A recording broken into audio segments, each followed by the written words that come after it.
आप सुन रहे हैं जगत गुरु तत्वदर्शी संत रामपाल जी महाराज द्वारा लिखित पुस्तक जीने की राह।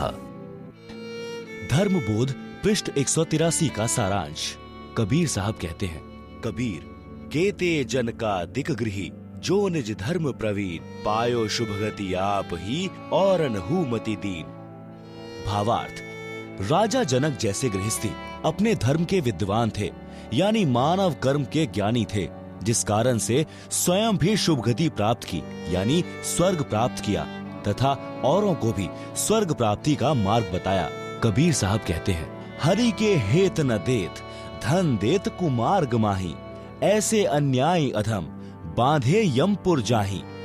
भावार्थ, जो व्यक्ति धर्म नहीं करते और पैसे का गलत प्रयोग करते हैं, शराब पीते हैं, मांस खाते हैं, तंबाकू सेवन करते हैं या व्यर्थ के दिखावे में खर्च करते हैं, ऐसे अन्यायी नीच यमलोक यानी नरक लोक में बांध कर ले जाए जाते हैं। भक्त व्यवहार कैसा हो? नज धन के भागी जेते सगे बंधु परिवार, जैसा जाको भाग है दीजय धर्म संभार। भावार्थ, परमेश्वर कबीर जी ने कहा है कि संपत्ति के जो भी जितने भी भाग के कानूनी अधिकारी हैं, उनको पूरा पूरा भाग देना चाहिए। अपने अपने धर्म कर्म को ध्यान में रखकर, यानी भक्त को चाहिए कि जिसका जितना हिस्सा बनता है परमात्मा से डरकर पूरा पूरा बांट दे। धर्मबोध पृष्ठ 184 का सारांश। कबीर साहब कहते हैं, खाट पड़े तब झखई नयनन आवे नीर, यतन तब कुछ बने नहीं तनु व्याप मृत्यु पीर। भावार्थ, वृद्ध होकर या रोगी होकर जब मानव चारपाई पर पड़ा होता है और आंखों में आंसू बह रहे होते हैं, उस समय कोई बचाव नहीं हो सकता। मृत्यु के समय होने वाली पीड़ा हो रही होती है। कहते हैं कि जो भक्ति नहीं करते उनका अंत समय महा कष्टदायक होता है। उसके प्राण सरलता से नहीं निकलते। उसको इतनी पीड़ा होती है जैसे 1,00,000 बिच्छुओं ने डंक लगा दिया हो।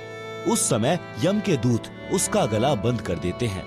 व्यक्ति न बोल सकता है, न पूरा श्वास ले पाता है, केवल आंखों से आंसू निकल रहे होते हैं। इसलिए भक्ति तथा शुभ कर्म जो ऊपर बताए हैं, मानव को अवश्य करने चाहिए।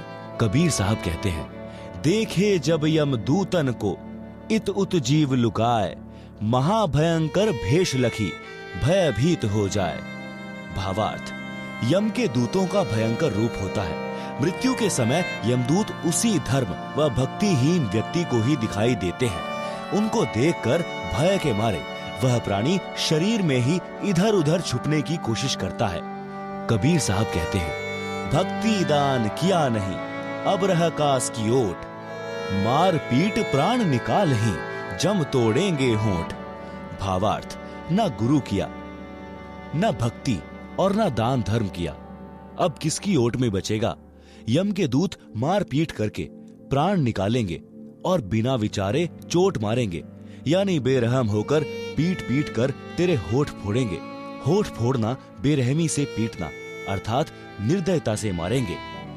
धर्मबोध पृष्ठ 185-186 पर सामान्य ज्ञान है।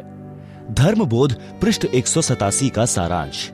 कबीर साहब कहते हैं, मान अपमान सम कर जाने, तजय जगत की याश, चाह रहित संशय रहित हर्ष शोक नहीं तास।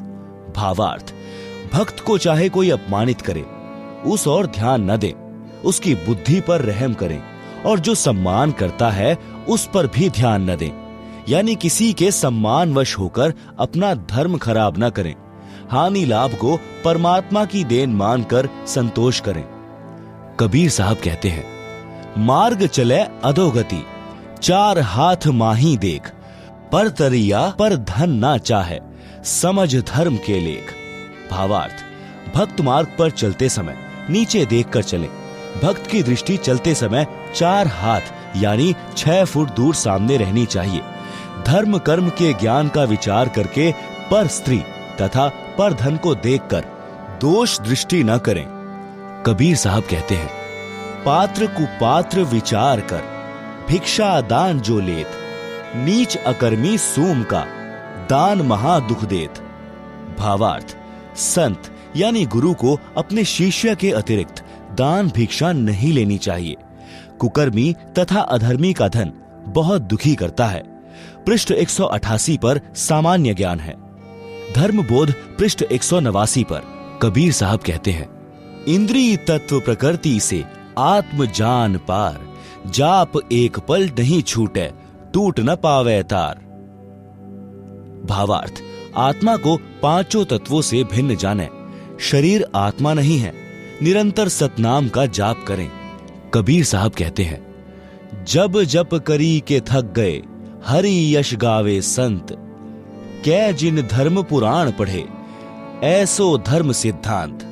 भावार्थ, यदि भक्त जाप करते करते थक जाए तो परमात्मा की महिमा की वाणी पढ़ें। यदि याद है तो गाएं या अपने धर्म की पुस्तकों को पढ़ें। यह धार्मिक सिद्धांत है। धर्मबोध पृष्ठ 190 का सारांश। कबीर साहब कहते हैं, ज्ञानी रोगी अर्थार्थी जिज्ञासु ये चार, सो सब ही हरि ध्यावते, ज्ञानी उतरे पार। भावार्थ, परमात्मा की भक्ति चार प्रकार के व्यक्ति करते हैं। पहला, ज्ञानी। ज्ञानी को विश्वास हो जाता है कि मानव जीवन केवल परमात्मा की भक्ति करके जीव का कल्याण कराने के लिए प्राप्त होता है। उनको यह भी समझ होती है कि केवल एक पूर्ण परमात्मा की भक्ति से मोक्ष होगा। अन्य देवी देवताओं की भक्ति से जन्म मरण का कलेश नहीं कटेगा। पूर्ण सद्गुरु से दीक्षा लेकर बात बनेगी। इसलिए ज्ञानी भक्त पार होते हैं। दूसरा, अर्थार्थी, जो धन लाभ के लिए भक्ति करते हैं। तीसरा, आर्थ यानी संकटग्रस्त, केवल अपने संकट का नाश करने के लिए भक्ति करते हैं। चौथा, जिज्ञासु। जिज्ञासु परमात्मा का ज्ञान अधूरा समझते हैं और वक्ता बनकर महिमा की भूख में जीवन नाश कर जाते हैं। यही प्रमाण गीता अध्याय 7 श्लोक 16-17 में भी है।